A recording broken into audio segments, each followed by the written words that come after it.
চাহিদা মতো টাকা দিলেই নিজের তৈরি ওয়েবসাইট থেকে জাতীয় পরিচয়পত্র, জন্ম নিবন্ধন সনদ কিংবা কোভিড-19 টিকার সনদ বানিয়ে সরবরাহ করতেন লিটন মোল্লা নামে এক ব্যক্তি। আর তাকে এনআইডি সার্ভার থেকে তথ্য দিয়ে সহায়তা করতেন খোদ নির্বাচন কমিশনের data entry operator Mohammad Jamal Uddin.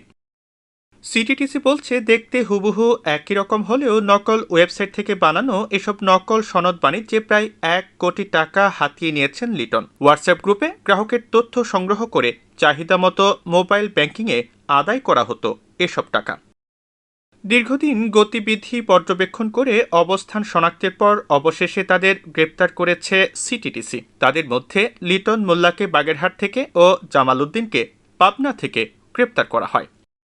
বৃহস্পতিবার দুপুরে ডিএমপি মিডিয়া সেন্টারে আয়োজিত এক সংবাদ সম্মেলনে এসব তথ্য জানান সিটিটিসি প্রধান মোহাম্মদ আসাদুজ্জামান। সরকারি এই গোপন তথ্য সেবা আপনার নির্বাচন কমিশনের একজনকে আমরা শনাক্ত করেছি, তাকেও আমরা পাবনার সুজনগর থেকে গ্রেপ্তার করেছি।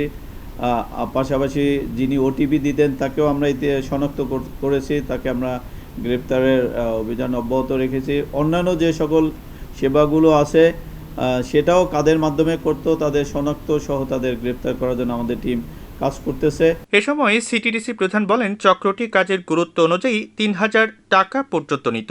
হোয়াটসঅ্যাপ গ্রুপের মাধ্যমে তারা গ্রাহক সংগ্রহ করত। নির্বাচন কমিশনের যে নিজস্ব ইন্টারনেট সার্ভিস তার মাধ্যমে, এবং এই কারণে প্রত্যেক দিন সকালে তাকে এটা লগ ইন করতে হয়।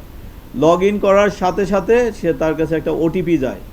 এই ওটিপিটা কিনতে হতো ৩,০০০ টাকার বিনিময়ে। এদিন এক প্রশ্নের জবাবে সিটিটিসি প্রধান বলেন, এই প্রতারক চক্রের সঙ্গে নির্বাচন কমিশন ও স্বাস্থ্য অধিদপ্তরে কর্মরত কিছু অসাধু কর্মচারী জড়িত আছেন। চক্রে আর কারা জড়িত তাদের তথ্য সংগ্রহ করা হচ্ছে। জড়িত সবাইকে আইনের আওতায় আনা হবে।